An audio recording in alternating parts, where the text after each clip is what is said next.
Hola, profe, ¿qué tal? Súper bien, ¿y ustedes qué tal pasaron la Semana Santa? Bien, profe, descansando, comiendo chipa, Vea, ¿cómo se debe entonces? ¿Sí? así mismo. Bueno, en lo que ingresan los compañeros, les comento que hoy no vamos a tener la clase con la profe Mau porque tuvo un pequeño problema con su vuelo y ya no llegó a tiempo para hoy. Entonces estamos viendo para reagendar la próxima clase, que sería el lunes 28.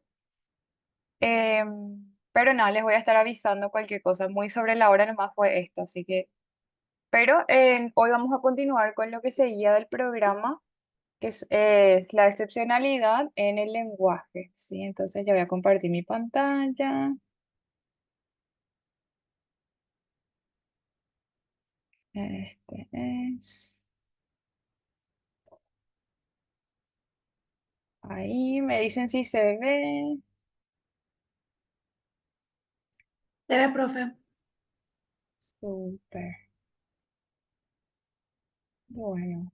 Ah, lo que también les quería pedir, como vi que la otra vez ya se habían hecho sus grupitos, si es que pueden hacer una pequeña lista, ya sea en un Excel o pueden poner nomás así en el WhatsApp, en nuestro grupo, por ejemplo, grupo uno o grupo cualquier nombre y quiénes son, ¿sí? Entonces ya sí ya les voy teniendo registrado para hacerme una idea de si es que están todos, falta alguien y cómo estaríamos haciendo. Les comenté lo que me dijo la dirección sobre la modalidad de los exámenes. ¿Que será presencial al final? Eso mismo. Entonces sí les dije. Bueno, súper. A ver, son las 7:01, entonces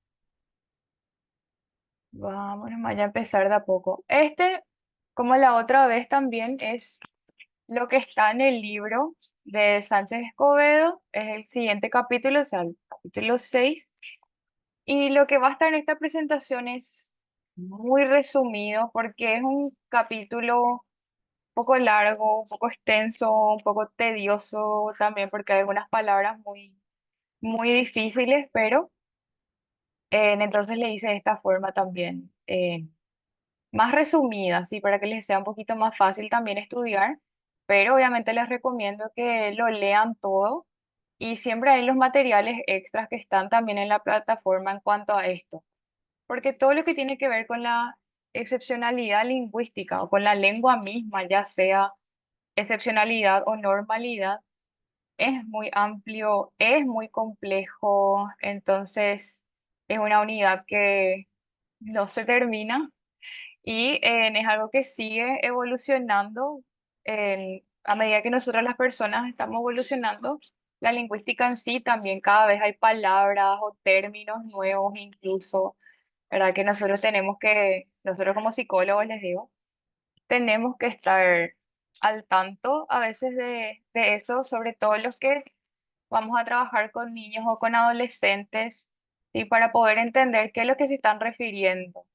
Sí, todos estos términos, por ejemplo, que ahora hay del ghosting, orbiting y todo lo demás, nosotros tenemos que estar actualizados para entender en consultorio a qué se están refiriendo realmente, ¿sí? Entonces, a modo de introducción, eso, de que uno nunca termina de aprender las palabras, no hay un tope, siempre vamos a estar aprendiendo más porque cada vez salen nuevas palabras y hay otras que comienzan a estar en desuso, ¿sí? Pero bueno, un poquitito acá la introducción de lo que es la parte lingüística en sí. Es primero, ¿qué es el lenguaje? Que otra vez es súper amplio, entonces lo más resumido posible es esto, que dice que es un medio para expresar y comunicar los pensamientos, obedece leyes particulares, comunes y universales. El uso varía según factores externos, cultura, experiencia, contexto socioeconómico, e internos, que es la atención, el cansancio y la motivación. Y dice que es un sistema complejo, rígido por reglas y normas. Creo que es en tercer grado que se comienza ya a hacer este desglose en las oraciones, de separar el sujeto con el predicado y el verbo, dónde tiene que ir, y ya va siendo un poco más la parte morfosintáctica de lo que son las oraciones, ¿verdad? Que por ejemplo, mamá me ama mucho, ok, ya dimos eso en primer grado para aprender a pronunciar mamá, pero ahora, ¿quién es mi sujeto acá? ¿Cuál es mi verbo y cuál es mi predicado? ¿Sí? Entonces, desglosando más también esta parte para expresar y comunicar pensamientos. Ojo acá que el hablar no es lo mismo que comunicar algo, ¿sí? Yo me puedo comunicar con alguien sin tener que hablar propiamente dicho. Ejemplo, personas que utilizan la lengua de señas o aquellos que tienen algún problema no verbal.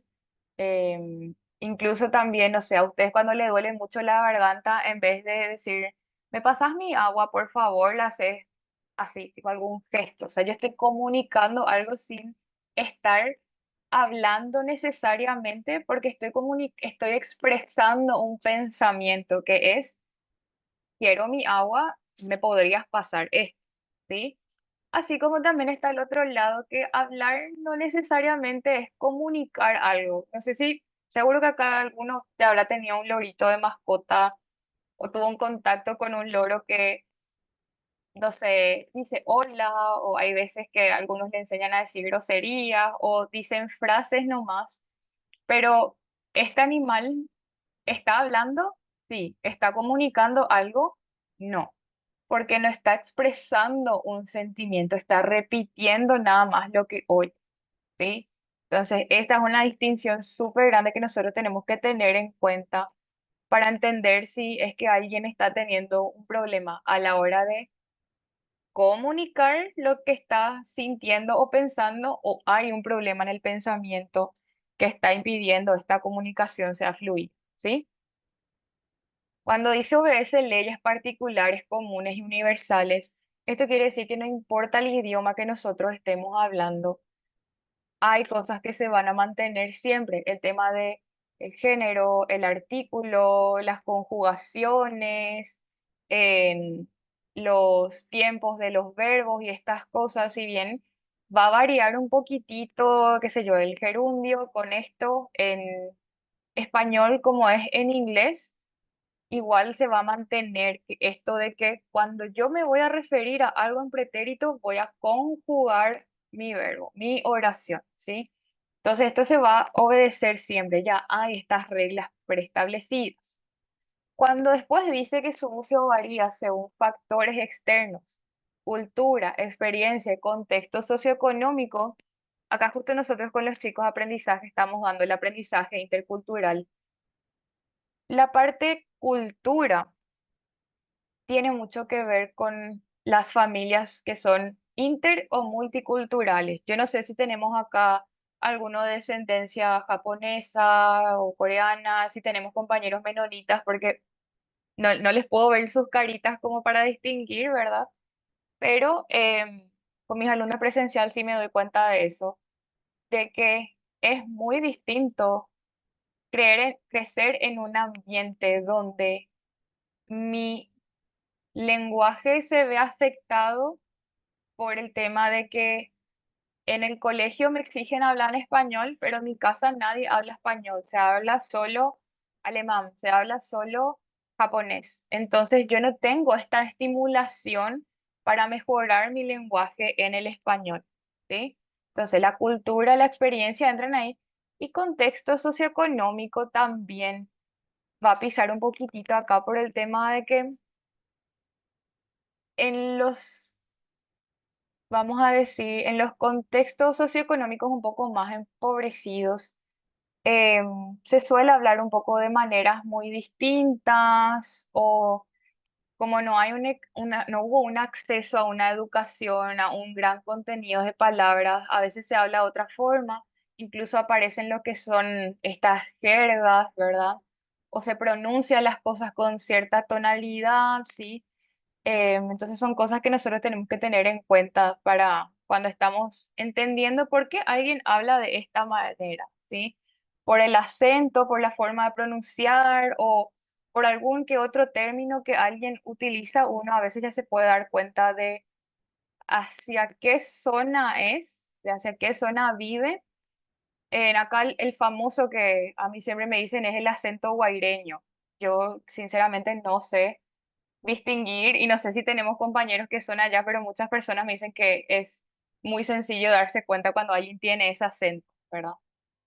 Pero bueno, eso todo en la parte externa y en la parte interna ya es lo que tiene que ver con la atención, el cansancio y la motivación. Atención, porque vamos a ver en la siguiente diapositiva que el lenguaje se aprende imitándole a los demás. Teoría del aprendizaje social de Bandura, creo que ya se saben.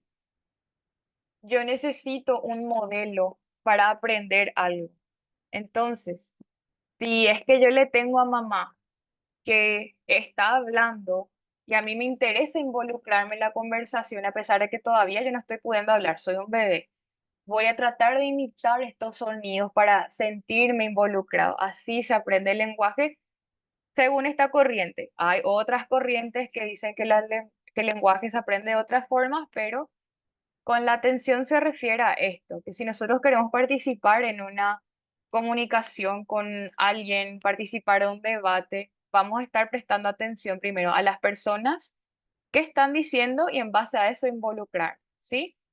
Y dice también el tema del cansancio y la motivación, porque ustedes seguro, me imagino que cuando están más cansados no quieren luego hablar, están desganados, no quieren hacer este esfuerzo de entonces se ve afectado por el cansancio, ¿sí?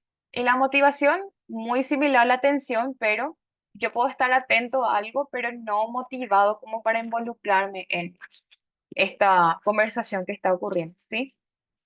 Entonces, hasta ahí todo lo que tiene que ver con el lenguaje, así desglosando chiquito. Después está la estructura del lenguaje, que esta parte sí es más compleja, pero así mega resumido es esto. Se compone de fonemas, el sonido, y que forman los morfemas, que son las unidades del significado. Está doblemente articulado por los morfemas, que es el significado que le damos a estas palabras. Por ejemplo, hay palabras que tienen un solo significado o palabras que tienen dos o tres o más significados incluso. Toda la parte de los sinónimos y eso, cuando ustedes ponen la definición, ya sea en internet o buscaban en el diccionario, le salía, por ejemplo, de acuerdo al contexto, qué significaba esto, ¿sí? Y luego la parte de los fonemas es el sonido que está haciendo uno, ¿sí? Entonces me dice que el lenguaje o el signo lingüístico es la relación entre este sonido que yo estoy produciendo y el significado que le estoy dando a este sonido, ¿sí? ¿Hasta ahí me siguen? ¿No me siguen?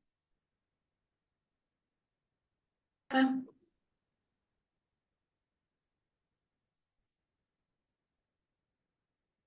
Sí, profe, se entiende. Genial. Gracias. Bueno. Y la visión de Chomsky, quien es así el precursor más o menos todo lo que tiene que ver con la parte lingüística, uno de los referentes, dice que el lenguaje es un sistema simbólico destinado tanto a la creación como a la expresión del pensamiento. Volvemos al ejemplo del lorito y de la persona no verbal. Yo me puedo comunicar una idea sin tener que hablar necesariamente, pero necesito tener esta capacidad de pensar y expresar algo. Y lo dice que su objetivo es la necesidad de ser un medio de comunicación, siendo el espejo de la mente, por ser un producto de la inteligencia humana. Acá otra vez, volviendo al lorito, solo los animales tienen esta capacidad lingüística de darle significados a estos sonidos que nosotros estamos produciendo, ¿sí? Hay videitos, por ejemplo, mira al gato que dice agua, claro, pero el gato no entiende que el maullido que está haciendo en realidad para los seres humanos significa agua. El gato no está pidiendo agua, está produciendo eso y nosotros nomás le damos este significado, ¿sí? Entonces, solo con los seres humanos, los seres pensantes, la inteligencia humana es lo que le da, ¿sí? Este lenguaje. Entonces, el desarrollo del lenguaje se genera en estas tres etapas, ¿sí? Que es la prelingüística, primeros años de vida, dice, El niño no puede comunicarse por medio del lenguaje, propiamente no está hablando todavía, ¿sí?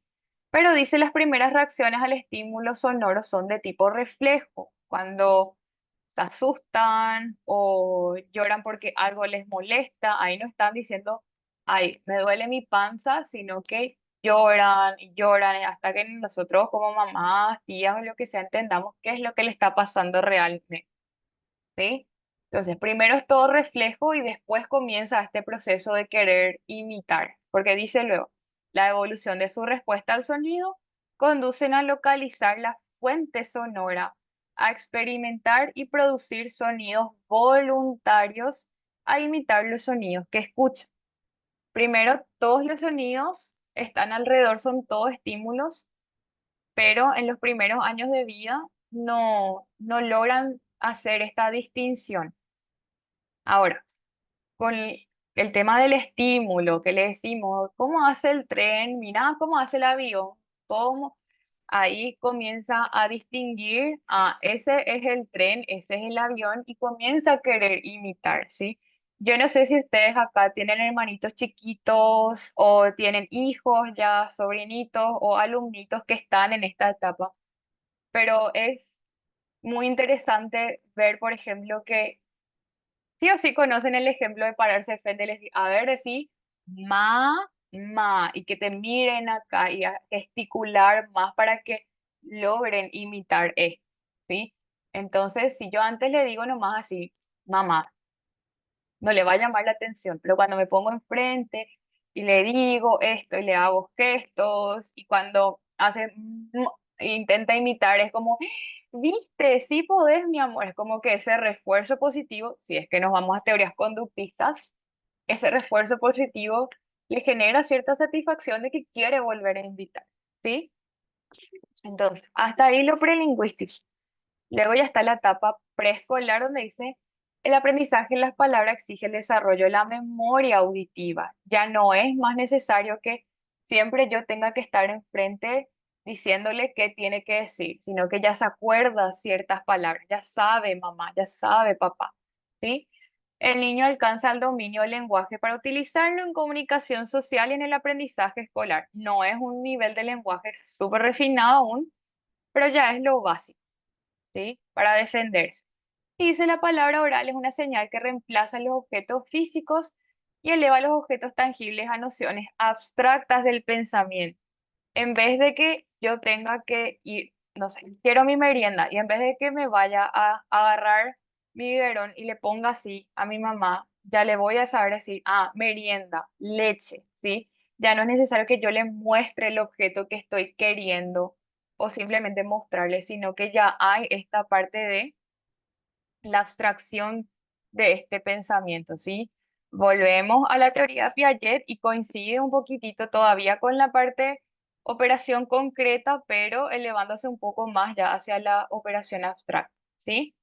Y luego ya está la etapa escolar, que logra perfeccionar la articulación porque va precisando las asociaciones audiofonéticas, ¿sí? En la etapa preescolar todavía es normal que pronuncien mal algunas cosas, sobre todo hay letras que son un poco más difíciles que otras, la R, la doble R, incluso doble L, sí, que hay que hacer muchos ejercicios para fijar bien el aprendizaje de eso, ¿sí? Pero bueno, en la etapa escolar ya está un poco más refinado eso y dice que la amplitud de su vocabulario revela adquisición que ha logrado desarrollar en relación a su noción corporal, espacial, tiempo, ritmo, coordinación, ojo, mano, ¿sí? En la etapa preescolar es, por ejemplo, muy común que todavía no haya esta lógica, este pensamiento de espacio temporal. Te van a decir, mañana me fui al cine.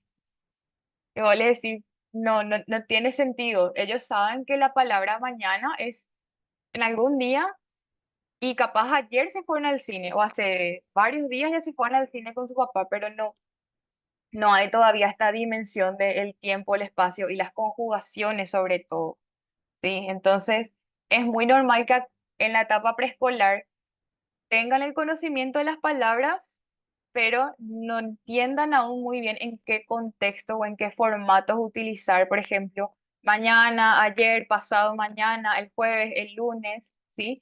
cambio, en la escolar sí ya hay esta noción, ¿sí? Bueno, ahora un poquitito la excepcionalidad en el lenguaje. Otra vez el libro está un poquitito desactualizado, entonces todavía usa trastornos. Entonces vamos a omitir eso. Pero acá dice que los niños que presentan trastornos del lenguaje suelen tener problemas para comunicarse con los compañeros, con los padres y los maestros. Ojo que no es lo mismo. Se llama hacer un diagnóstico diferencial acá lo que es el mutismo selectivo, que no sé si ustedes ya dieron en psicopatología lo que es, pero es cuando uno selecciona con quién no voy a comunicar, ¿sí? Suele ocurrir mucho en eventos traumáticos, por ejemplo, que el niño no quiere hablar con un profesor, pero no tiene ningún problema orgánico, no tiene ningún problema fisiológico, simplemente no quiere hablar con una persona en específico o con un grupo de personas, ¿sí? Acá el problema de comunicación está en torno, está en papás, mamás, profes, compañeritos, abuela, quien sea, hay un problema en la comunicación entera. Y dice que la anomalía del lenguaje hablando o las dislalias son defectos en la articulación de los fonemas. Defectos en la articulación de los fonemas. O sea, hay un problema en la parte de el sonido, ¿sí? Entienden, capaz tienen la idea del significado, pero la pronunciación es donde está fallando acá. Y dice, puede ser por omisión, sustitución, inserción o alteración, ¿sí? Que vamos a ver un chiquito más adelante qué es eso.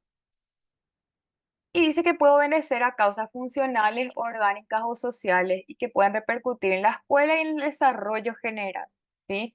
Acuérdense que el lenguaje es muy importante para la parte de la socialización.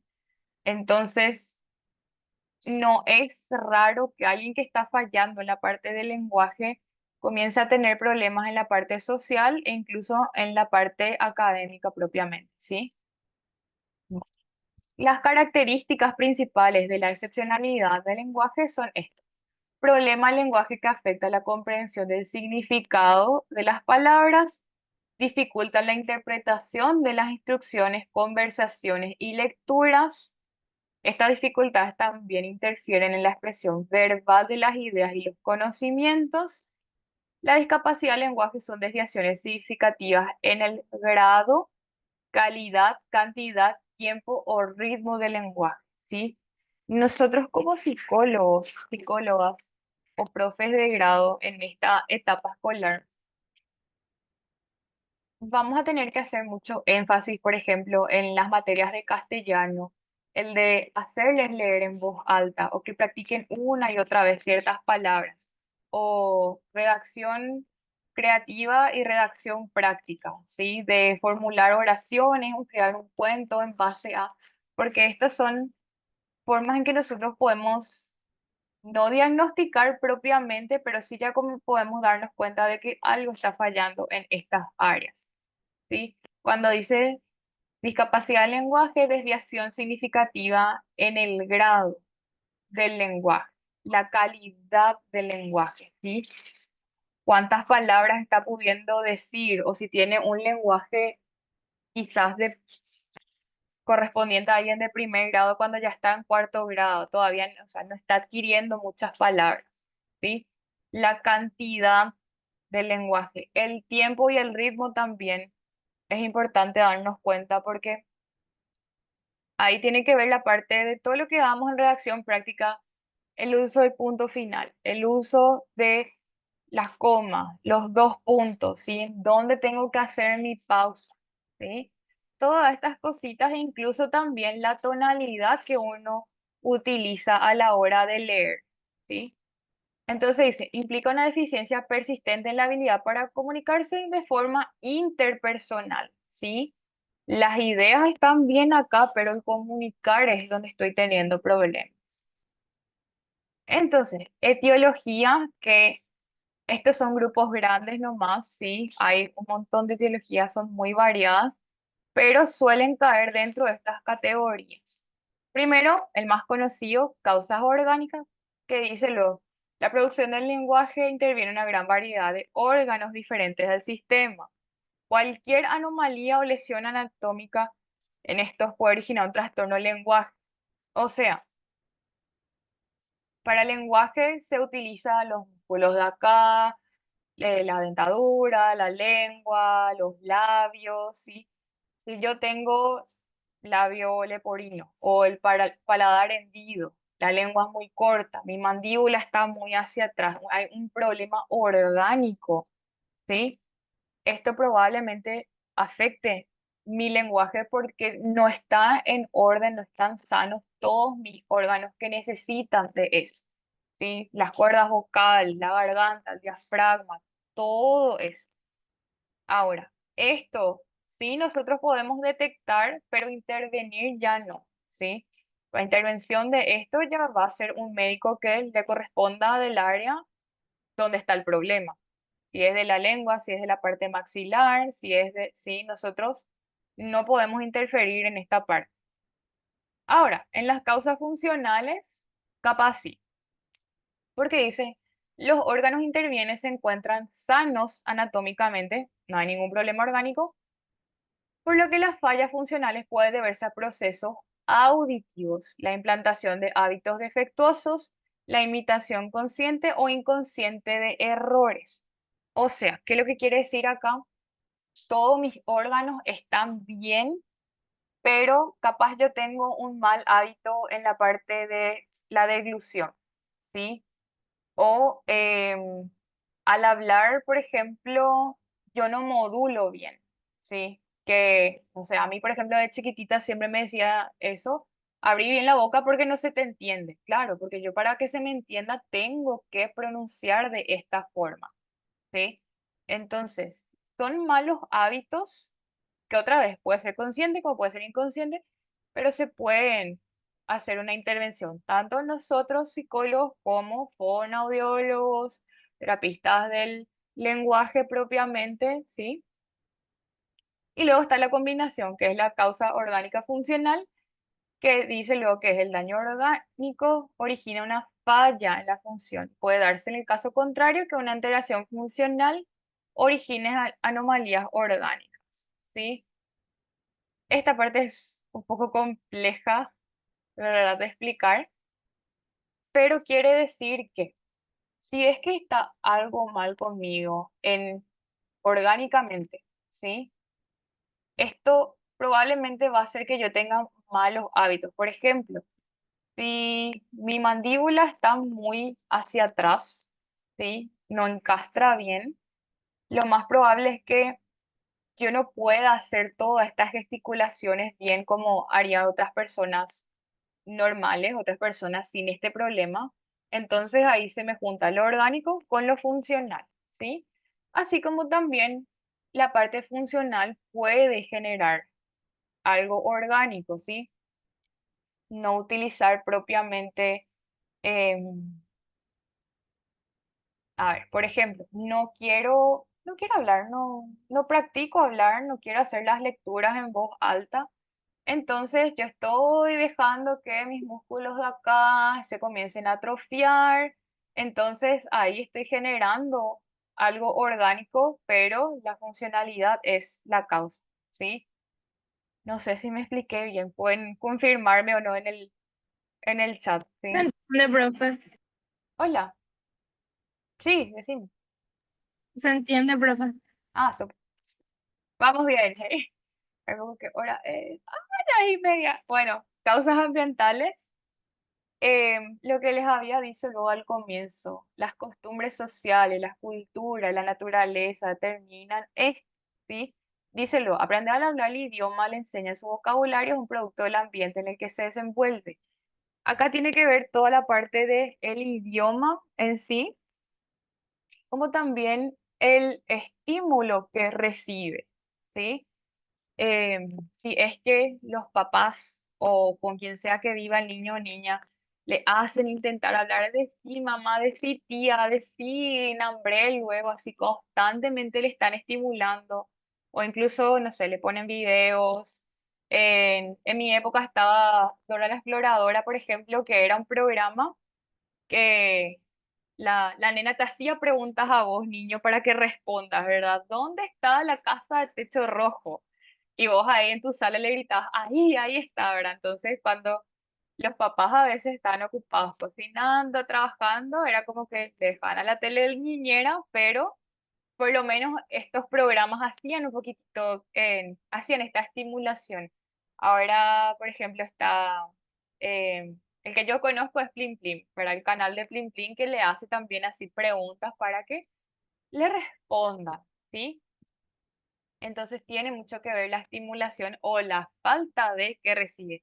Algo súper interesante que yo me di cuenta en la guardería, por ejemplo, son el lenguaje de los niños que son hijos únicos en comparación con los que tienen hermanitos, o los que viven rodeados de adultos en comparación a los que tienen otros niños en el hogar, ya sean los hermanos, los sobrinitos, constantemente se ven con los primitos o qué sé yo, practican fútbol después, porque se nota como el que está rodeado de adultos pronuncia, pronuncia las cosas de cierta manera y hace así estos gestos muy como adultos, parecen adultos chiquititos intentando hablar. en- entonces ahí vos te das cuenta que no hay ni un solo niño en la casa por cómo se está expresando, ¿sí? Entonces ahí tienen cosas que afectan también. Es causa ambiental, ¿sí?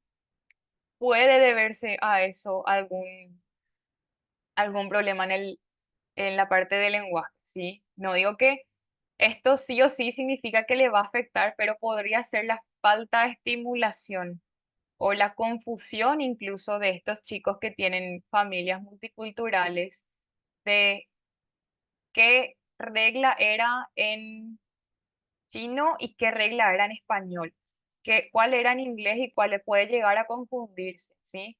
Pero en los primeros años de vida nomás va a pasar esta confusión. Después, una vez que adquieren los dos lenguajes, estos niños sí tienen más variedad en el repertorio otra vez, ¿sí? Luego dice la inadecuada discriminación. Dice el niño es incapaz de emitir sonidos porque no puede discriminarlo como tales. Oye bien, pero analiza o integra mal los fonemas correctos que oye. O sea, no hay un problema en la parte auditiva, ¿sí? Le hicimos todo, su audiometría salió todo bien, pero hay algo en el proceso de codificación que está fallando y hace que en vez de decir perro, diga perrorro. En vez de auto, autoto, ¿sí? Hay algo que no está pudiendo discriminar bien por eso está agregando incluso ciertos fonemas. En otras veces pueden omitirlos, en otras lo agregan, suman, multiplican, lo que sea, ¿sí? Pero hay algo en esta parte de la codificación donde no, algo no está bien, ¿sí? Esto otra vez es más con psicólogos y con fonoaudiólogos, un trabajo conjunto. Y por último ya están los factores psicológicos propiamente, ¿sí? Dice, cualquier trastorno, el libro se fue todito, ya puso lo trastorno de tipo afectivo, así bien serio luego, puede incidir sobre el lenguaje. La falta de cariño, el desajuste familiar, actitud ansiosa de los padres, entre otros factores pueden provocar trastornos emocionales, sí. Y esto ustedes se darán cuenta luego que generalmente cuando están deprimidos o están bajoneados no quieren luego hablar. ¿Sí? O alguien que sufre de ansiedad social no quiere hablar, si la parte emocional es lo que le está atajando ahí. En el caso de la tartamudez, por ejemplo, acá la parte psicológica es donde se trabaja mucho, ¿sí? Hay un experimento re denso también donde se probó ya esto. No fue el más ético de todos, pero se probó que la parte emocional influía en la tartamudez, ¿sí? Entonces, a veces termino esta idea y ya te doy la palabra. Entonces, a veces, por ejemplo, a este chico no habla porque no entiende lo que estamos diciendo o capaz, no sé, tiene paladar herido, no está escuchando bien y había sido, hay un problema en la casa, los papás se están divorciando, la abuela está muy enferma y uno cree que los niños no se dan cuenta y eso es mentira, ¿sí? Los niños se dan cuenta de todo, no pueden definir qué es el problema, pero absorben qué está pasando. Entonces nosotros le estamos creando san diagnóstico al pobre chico que capaz simplemente se siente muy abrumado porque en casa mamá está llorando todo el día y papá también está llorando todo el día. Y yo no sé qué pasa, pero le veo a mis papás llorar, ¿sí? Entonces, esas son cositas así. Por eso, en todas las clases le voy a repetir, la entrevista con los padres es súper importante antes de hacer un diagnóstico. Soledad, te doy la palabra. Hola, profe, ¿qué tal? Viste, tocaste el tema de tartamudez. Me, nada más justo quería tocar ese tema porque cuando era chica, mi hermana, la que es mayor, cuando éramos muy chicos, ella obviamente era su forma de manifestarse. Al hablar decía cosas y nuestros cuidadores en ese momento, cada vez que iba a decir algo era "Sh", así. "Sh". Esto era el "Sh", era como algo así predictivo en algunos casos, ¿no? Y cuando iba a hablar otra vez, ella, "Sh", así. Llegó un Ujú, punto tal de que mi hermana, en un momento dado, así, de la nada, entre comillas, ella empezó a tartamudear, digo bien. Entonces después a mí me llamaba la atención y los demás se reían de ella, pero a mí me llamaba la atención que mi hermana mayor en ese entonces, viste, ella hacía eso. Entonces yo cada vez que la miraba a ella, y ella intentaba hablar y no le salía, obviamente, a mí me daba pena que mi hermana no podía hablar, entonces yo le decía a ella que más o menos me muestre lo que quería decir y yo en lo que yo podía hacer, entre comillas, mi lógica, entonces le decía a los demás, no, ella quiere decir tal cosa, ¿no? Ella tal cosa, y me decía, ¿y vos cómo sabes? No sé cómo sabía en aquel entonces porque éramos muy chicos, ¿no? Tal así que tuvo que haber otra vez después un proceso como para que ella vuelva a hablar de una forma, vamos a decirle, no sé si está bien dicho, una forma legible, entendible, pero ujú, tuvo su proceso, sí, porque era el todo el tiempo. O espera, no, así. Que escucho mucho que muchas veces los cuidadores, sea quien sea cuidador de la criatura, de un infante, escucho mucho, espera, no, ahora no. Todo el tiempo es así como esa cuestión de un alto. Ya un momento que cuando es, bueno, ¿qué querés decirme? No, nada. O sencillamente ya no hablan, ya está, listo, ya fue. De ese hecho, es. ahora de adultos, quiera hacerlo de alguna otra forma, lo hacemos. Cuando por A o motivo, qué sé yo, no, nada, ya. Entonces no hablamos, listo, ya está. Pareciera que es un patrón, ya viste, que traemos igual. Así mismo. Y es porque se genera este miedo a expresar tus ideas, porque los chicos quieren expresar las cosas, quieren contarte. Y si cada vez que yo les voy a contar algo me dice, "Sh, cállate, ahora no puedo". Ahí, volviendo a teorías conductistas, yo estoy haciendo un refuerzo quizás negativo, quizás le estoy extinguiendo incluso. Entonces es como que ya se queda este miedo de que te quiero contar algo, pero siempre me vas a sacar la palabra, siempre me vas a hacer callar. Entonces, y otra vez, hay también proceso de generalización. Si con la profe es así, uno ya cree que con mamá va a ser así, con papá va a ser así, con mis amiguitos cuando estamos jugando también va a ser así. Y ahí es un círculo vicioso porque el miedo a hablar capaz genera este tartamudeo y este tartamudeo, ¿qué pasa? Todos los compañeros se ríen o ¿por qué lo que hablas así? Entonces yo menos otra vez voy a querer hablar por eso, ¿sí? Es así, em, es un proceso que tiene su solución, por suerte, y me alegro que tu hermana haya superado eso, pero se ve bastante en los niños chiquitos, ¿sí? Y más siempre por cuestiones emocionales, porque generalmente en la tartamudez no se ve que haya algún problema orgánico, ¿sí? Entonces ahí tenemos que investigar qué está pasando, por qué tanto miedo al hablar, por qué está dudando tanto de lo que va a decir, ¿sí? Bueno, la clasificación, tenemos todavía un tiempito. Hay varias, hay miles, pero estas son las más grandes, que son la afasia, disfasia, dislalia, alexia, desórdenes del discurso y la dislexia. Se parecen un poquito todas. Acá, en este caso, la dislexia no es un trastorno de la comunicación del lenguaje, es un trastorno del aprendizaje, pero se le suele poner, dependiendo de qué versión del DSM estés mirando, se le suele poner o no, porque a veces la dislexia afecta también a la parte de la comunicación, ¿sí? Ya vamos a ver por qué. Bueno, en cuanto a la fascia, voy a mover el cuadrito de Zoom. Ahí está. Dice que es una alteración neurológica del lenguaje que afecta la expresión verbal y escrita. Fue descubierto por Kussmaul y Wernicke, que identificó el centro auditivo del lenguaje. Según Head, es la pérdida progresiva de habilidades lingüísticas por daño cerebral. Algo que puede pasar también, porque la fascia, o sea, todos los trastornos del lenguaje, la mayoría se detectan en los chiquitos, pero la fascia también puede aparecer en los adultos, sobre todo aquellos que sufrieron un derrame, ¿sí? Entonces, hay casos donde algunos adultos tienen un derrame, un ACV, y cuando ya pasó todo, perdieron esta habilidad para hablar, ¿sí? O para comunicar sus ideas.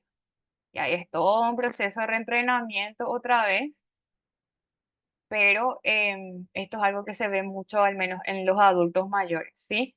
En el caso de cuando hay un derrame, por ejemplo, ¿sí?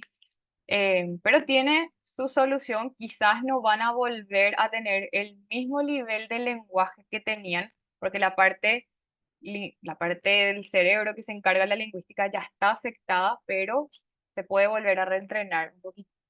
Y luego dice lo que afecta la formulación de frases, la evocación de las palabras, la comprensión abstracta de lectura e escritura.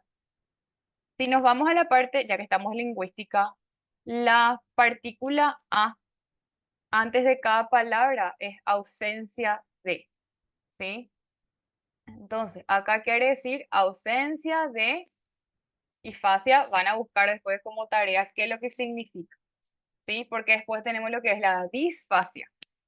El artículo dis es una disminución o es menos. En cambio, a es omisión total, ¿sí? Para que así pueden hacer un cuadrito comparativo si quieren para el parcial les va a ser un poco más sencillo, porque acá se parecen un poquitito entre todos. Bueno, dice que los tipos son la fascia motora, que es la comprensión conservada pero sin la capacidad para articular, y la fascia sensorial puede repetir sin comprender, ¿sí? En el primero, yo no puedo replicar, ¿sí? No puedo articular la palabra afasia, no puedo decir soledad, pero en el otro puedo decir, no entiendo nomás qué es, ¿sí? Entonces nosotros tenemos que hacer un diagnóstico diferencial de cuál es lo que este niño o este abuelito no está pudiendo hacer, ¿sí? Luego dice, el niño suele ser congénita ligada a eventos perinatales traumáticos. Habíamos visto la clase pasada en cuanto a la inteligencia, todos los traumas perinatales, la falta de oxígeno, que se haya atascado en el canal, todo esto puede llegar a afectar, ¿sí? Porque otra vez vamos a que es el cerebro quien no recibió el oxígeno suficiente, ¿sí? Y se dificulta el desarrollo del lenguaje, la simbolización y su diagnóstico puede confundirse con otras condiciones. Es normal. Bueno, luego está disfasia, que es incapacidad parcial, ¿sí? Volvemos a lo de A y dis, que en el dis es parcial para usar el lenguaje simbólico. Afecta el desarrollo verbal y proceso de simbolización lingüística. Se manifiesta con pobre vocabulario, el uso incorrecto o generalización de las palabras, dificultad para comprender los mensajes, confusión de conceptos y torpeza al expresar las ideas o errores gramaticales, ¿sí? Entiende más o menos, pero está teniendo muchos problemas para comprender qué se le está diciendo y lo que quiere expresar realmente, ¿sí? Dice también llamada disfasia de evolución, aparece durante el desarrollo del lenguaje y puede mejorar con la maduración neurológica del niño. O sea, me voy a escandalizar si mi niño que está en prejardín es torpe al expresar sus ideas. Mañana me fui al cine con mi mamá. No, porque con la edad es normal que aún no estén haciendo de manera correcta la formulación de oración. Por eso se espera que una vez que crezca y se madure más, ya pueda con esto. Ahora, cuarto, quinto grado ya está teniendo todavía estos problemas, ahí sí me tiene que llamar la atención. ¿Ok?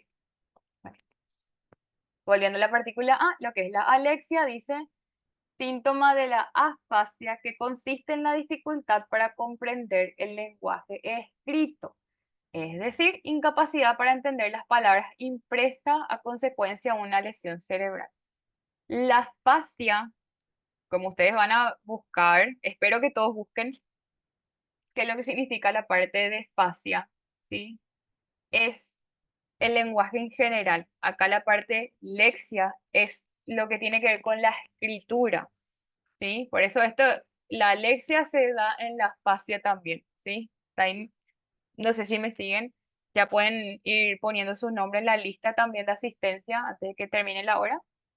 Y dice, el niño con alexia no puede leer, no por el hecho de que estén alterados las praxias del lenguaje, sino que no comprende lo que ve escrito. La alexia es un síntoma preponderadamente en lo sensorial. Un niño o una niña adolescente que no va a la escuela, no está escolarizado, pero habla, se desenvuelve, es inteligente, ¿sí? Va a tener este problema nomás. Y yo cuando me iba a la escuela solidaria, por ejemplo, había chicos de 12 años que no estaban escolarizados, sabían que se llamaba, qué sé yo, Natalia, ¿verdad? Y cuando le dábamos la hoja y le decíamos, acá de tu dibujo, ponele tu nombre. Decían, no sé cómo se escribe. Entonces ahí ellos te hablan, te pueden expresar, no sé cómo se escribe mi nombre. La parte acá se veía entonces lo que es la alexia, ¿sí? Porque podían expresarse y entender que nosotros le decíamos, podés escribirnos esto acá, ¿sí? Solo que la parte escrita es donde nunca aprendieron que es el salto del conejito y le vamos a hacer círculo con la pancita y todo eso. Eso es lo que estaba faltando acá, ¿sí? Y luego lo que es la dislalia, dicen, son dificultades para articular fonemas, acuérdense, fonemas del sonido, por la omisión, sustitución o inserción. Dice luego, la sustitución, el sonido se reemplaza por otro, es el error más común y es difícil de corregir, ¿sí? Famoso cuando estabas corrigiendo como profe, así le decís, ay, te comiste la R, te comiste la D, ¿sí? Omiten un sonido, ¿sí? Perdón, sustituyen. Después recién tenemos la omisión, ¿sí? Que se elimina totalmente el fonema y no se articula. Y la inserción es que esto que estábamos viendo hace rato, se agrega otro que no corresponde ahí, lo que estamos diciendo, autotope, rorro, ¿sí? Desorden del discurso. Se clasifican tres tipos, que es articulación, mala pronunciación de sonidos o palabras, en la fluidez, repeticiones o prolongaciones de sonidos, como la tartamudez, y la voz, alteración del tono, intensidad o calidad vocal. Por esto es que en los años de educación básica a nivel primario, sí, en primario, es donde se hacía esto de que teníamos que leer en voz alta, ya sea pasando al frente o parándose, y a veces era un cuento, a veces era una oración o algo, porque ahí es donde se evalúa si uno está pronunciando bien el sonido de la palabra, sí o no. Si yo digo desórdenes de discurso, ahí yo me doy cuenta, esta persona está omitiendo la R, ¿sí? Entonces, después en la articulación, yo veo si gestular, fluidez, repeticiones o prolongaciones del sonido. ¿Sí? Nosotros aprendemos en gramática que el espacio es para hacer un pequeño respiro, las comas es para esto, el punto aparte significa esto, el punto seguido. Entonces, sí, esta persona que lee todo de seguido atropellando, que dice, fluidez, repetición o prolongaciones de sonido como la tartamudez, o alteraciones de tono, no se le entiende. No estoy entendiendo qué me está queriendo decir si habla de esa manera o al contrario, sí le cuesta, y esta persona que pausa mucho para, es como que rápido, porque no, tampoco te estoy entendiendo, así que lo que me estás queriendo decir, ¿sí? Entonces la fluidez, ya sea muy rápido o muy lento, o incluso estas repeticiones como la tartamudez. Y la voz también es algo que se evalúa ahí. Está el término que seguramente a ustedes ya les habrá pasado, el famoso el disfónico, o no puedo leer hoy, profe, porque estoy afónica. Ahí otra vez aparece el A y la dis, que tiene que ver con la voz.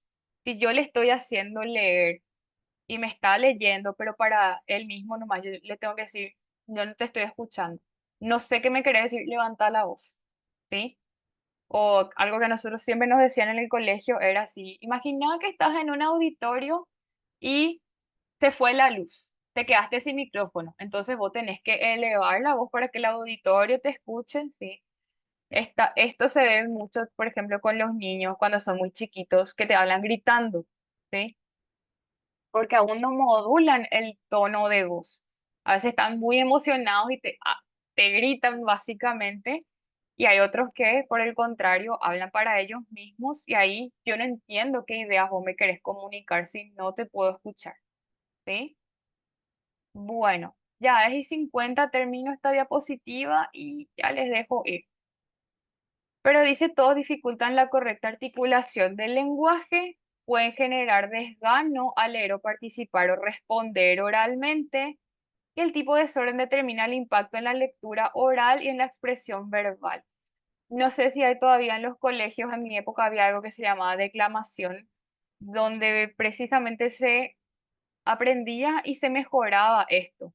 Mi tono de voz, cómo articular, ¿sí? La fluidez que yo estoy utilizando. O por ejemplo, si yo estoy leyendo un cuento, cómo voy a expresar los diálogos, ¿sí? O los gestos que yo tengo que hacer cuando estoy leyendo un poema, ¿sí? Cambia bastante la forma de expresarse, ¿sí?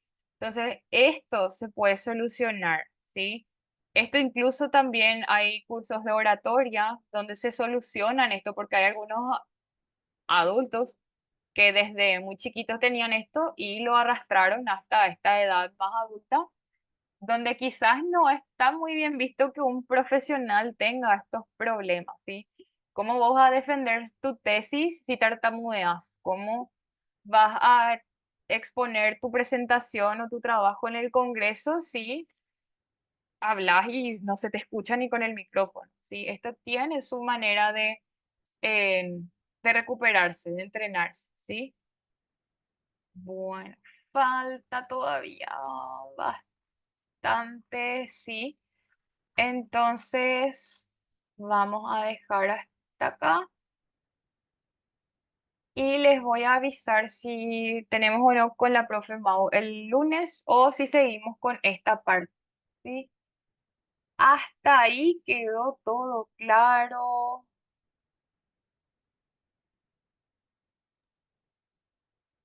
Sí, profe. Profe, una consulta. Sí.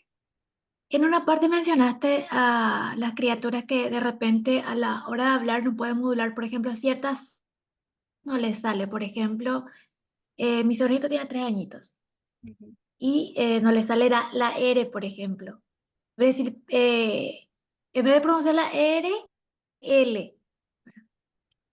Y cosas así, es muy simpático, ¿verdad? Pero yo le trato de enseñar, pues no le sale, por el rrr, le digo, ¿verdad? Y no, no puede, ¿entendés? Ujú. Y no sé si hay que darle o dejar nomás, porque ciertamente es muy chiquito todavía, y es lo que más le cuesta, ¿verdad? No sé si es un proceso, dejar que a medida que vaya pasando, vaya aprendiendo, pues de hecho ya se va a la escuela prejardín Ujú. y está en ese proceso. Y así como decís, a la hora de pronunciar algo, por ejemplo, Pascua, le digo, ¿verdad? Y me no dice Pascua. Le digo, no se dice cuácua, le se dice Pascua. Y le sale, pero no le sale seguido. Tiene que Ah, decir por parte, o sea, paz. Entonces, y mm, cada cosa que te va a enseñar a hablar, lo dice de esa manera. O sea, dice en 2 partes, por decirlo de una manera, ¿verdad? Y tenés que sí. repetir detrás de él. Es muy simpático.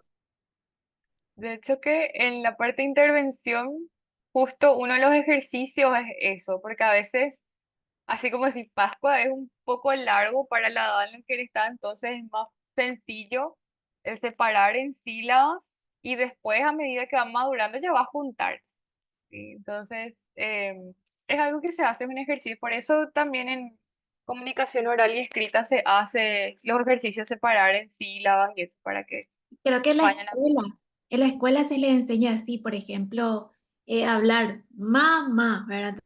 Ellos lo hacen de esa manera también, a la hora de que vos le preguntas algo y él te responde y es tal cosa, y te vuelve a repetir, pero lo repite tipo silabeando, ¿entendés? Ajá, Fácil. eso mismo, puedes ver cómo está adquiriendo ya ese proceso de, si quiero decir esto, era Sí, ¿sí? sí, lo va separando, ¿verdad? Eso mismo. Súper, me encanta. Y siga mejorando. Bueno, chicos, les dejo ya si pueden ir al baño, a estirar sus piernas, tomar algo en lo que empieza su otra clase, ¿sí? Gracias, Eh, profe. Gracias, no se profe. olviden de mandarme sus grupos